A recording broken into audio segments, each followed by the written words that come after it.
Fala, chifrudos! Todos bem? Vamos para mais uma análise de balanço trimestral de uma empresa da nossa bolsa? Será que essa é do seu interesse? Bora ver. A gente sabe muito bem, né? Plantar as próprias sementes e cuidar dos investimentos é literalmente a única saída para não ficar refém do governo e do nosso saudoso INSS lá na frente. Então já sabe, curte, compartilha e segue o @boisaoinvestidor em tudo que é REIT para fortalecer a firma. Bom, hoje a gente vai dar um mergulho profundo no primeiro trimestre de 2026 do Banco Santander. E olha, tem um mistério cabeludo rondando esse texto, viu? Para vocês terem uma ideia do tamanho do tombo, as ações do Santander simplesmente despencaram. Saíram lá de cima dos R$ 35 para baixo da marca dos 30 em um piscar de olhos. Estamos falando de uma correção de mais de 20%, assim super rápida. Parece até que o mercado já estava farejando de longe que a colheita desse trimestre ia vir meio azeda. Mas a grande pergunta que não quer calar é: o que será que deu tão errado lá dentro da operação para justificar um baque desse tamanho? Bom, para entender isso de vez, vamos começar com o raio-x do rebanho. O primeiro sinal vital que a gente sempre olha é a base de clientes, para ver se a grama ainda está verde. O banco tem hoje um total absurdo de 75 milhões de clientes. É gente demais. Mas, cá entre nós, o que bota comida na mesa mesmo são os 34 milhões de clientes ativos. E a boa notícia aqui é que esse número cresceu 3% em relação ao ano passado. Ou seja, o rebanho que realmente usa o banco, que consome os produtos todo mês, continua super engajado e crescendo de forma sustentável. Agora, dá uma olhada no tamanho da carteira de crédito deles. Colossais 705 bilhões de reais. Só que tem um detalhe, ela é bem concentrada. A gente está falando de 265 bilhões na mão de pessoas físicas e mais 93 bilhões com pequenas e médias empresas. E por que isso importa para nós? Porque esses são exatamente os setores com maior risco de dar aquele calote. Ah, e um parêntese fantástico. Eles cravaram nada menos que 50% do mercado de financiamento de carros elétricos. Literalmente metade do mercado. É uma aposta gigantesca num futuro mais sustentável. Mas e a grana das tarifas de serviços? Bom, as taxas tradicionais de conta corrente estão caindo, mas, vamos ser sinceros, isso já era muito esperado. O mercado hoje está inundado de conta digital de graça em todo lugar. Em compensação, olha só isso. As receitas com cartão de crédito saltaram 10% e a parte de seguros cresceu impressionantes 12%. Isso mostra que, mesmo com a seca em alguns cantos, a fazenda ainda tem pedaços de terra super férteis, gerando um caixa sólido e segurando as pontas. Mas nem tudo é festa.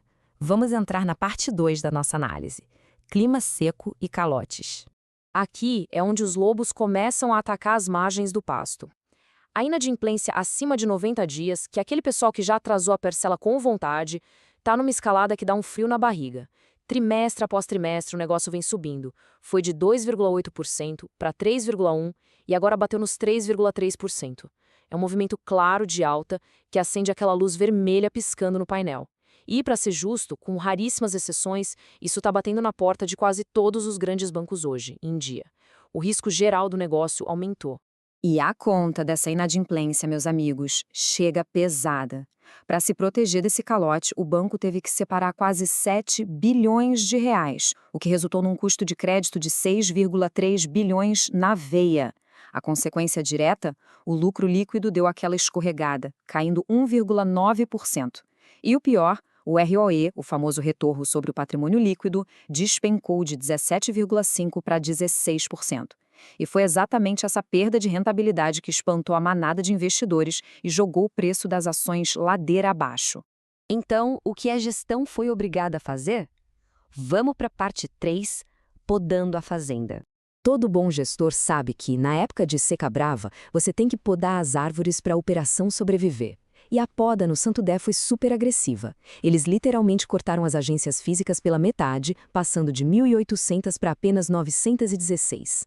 Os pontos de atendimento caíram de quase 3.000 para 1.700. Imagina o tamanho dessa reestruturação. O gasto com pessoal encolheu 4,4%. A grande vitória deles, com toda essa tesourada, foi conseguir manter o crescimento das despesas totais em apenas 0,9%, o que significa que eles cresceram muito, mas muito abaixo da inflação. E todo esse esforço maluco de dieta levou o banco a um índice de eficiência de 37,7%. Lembrando, pessoal, no universo bancário, quanto menor esse número, melhor. A máquina está bem mais enxuta agora, e o grande sonho de consumo da diretoria é empurrar essa métrica para baixo dos 30%. Se conseguirem fazer isso, a rentabilidade deles tem tudo para voltar a decolar no futuro. E agora, o momento que a gente mais gosta. Parte 4, ordenhando os dividendos. Se tem uma coisa que o Santo Dé faz muito bem, é manter uma consistência de dar inveja. Eles têm aquela agenda de pinga a pinga super previsível. O dinheiro cai na conta religiosamente em fevereiro, maio, agosto e novembro. Para quem está montando uma carteira focada em renda passiva, essa clareza de calendário é maravilhosa. É a garantia daquele fluxo de caixa pingando certinho o ano inteiro, sem sustos. Só que como os lucros atuais deram uma recuada, eles estão distribuindo só o mínimo exigido pela política interna, que é aquele payout de 50%. Mas olha a sacada aqui. Se as projeções do mercado baterem e o lucro de 2026 chegar na casa dos 16,5 bilhões de reais, distribuir só a metade disso já traria um retorno em dividendos de uns 8%. Isso, claro, considerando o precinho descontado da ação hoje. É um belo de um retorno. E juntando toda essa expectativa de lucro com a resiliência que o banco tem mostrado, chegamos num preço-alvo para o código SANB11 de R$ 33,13. Considerando que hoje o papel está dando sopa abaixo dos R$ 30, isso entrega para a gente uma margem de segurança super atrativa de mais ou menos 11%. Mas, a gente está falando de renda variável. Se o lucro decepcionar de novo na próxima colheita, esse preço-alvo pode tranquilamente ir para baixo. Fica o alerta máximo. E aí chegamos na pergunta de $1 milhão.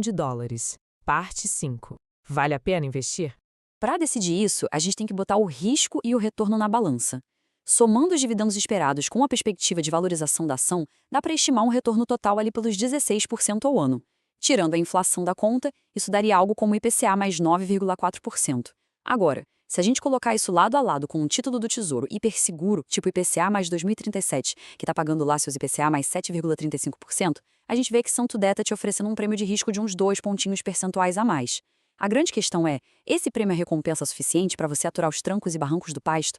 E é com essa provocação que a gente encerra o nosso estudo de hoje. Os desafios lá na operação do banco são inegáveis, mas a ação está com um baita desconto e o pinga-pinga dos dividendos não para. Então, a reflexão que fica é: vale a pena aproveitar esses solavancos do mercado para comprar empresas boas mais baratas e plantar as sementes da sua própria independência financeira? Ou será que o caminho é cruzar os braços, ficar passivo e esperar a seca da Previdência do governo bater na porta? Lembrem-se, o conhecimento liberta e a escolha de onde alocar o capital hoje é o que dita sua liberdade amanhã. Então por hoje é só, pessoal. Deixem nos comentários o que acharam do balanço. Isso, nos diga se você já é acionista e se está comprando nesses preços. Curte, compartilha, siga o perfil, assine o canal para dar aquela moral. É Money! Tchau!